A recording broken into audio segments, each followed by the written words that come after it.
Печоре по факту происшествия с ребенком в автомобиле возбуждено уголовное дело. Напомним, 9 ноября в 12:35 пожарно-спасательную службу поступил сигнал о возгорании машины по улице Булгаковой. Вместе со спасателями к автомобилю прибежал и водитель. Он кинулся спасать своего малолетнего сына, которого оставил внутри.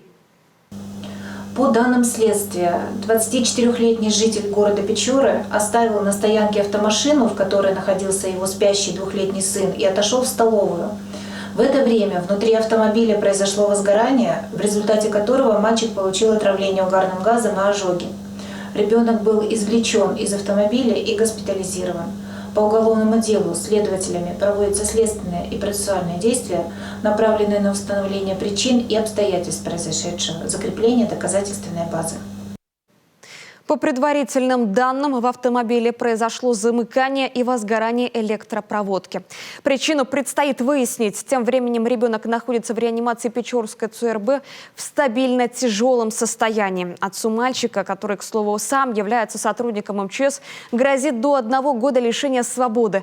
Между тем, соседи характеризуют семью как образцово-показательную. Накануне активные жильцы дома встали на защиту чести семейства и выгнали съемочную группу одного из федеральных каналов.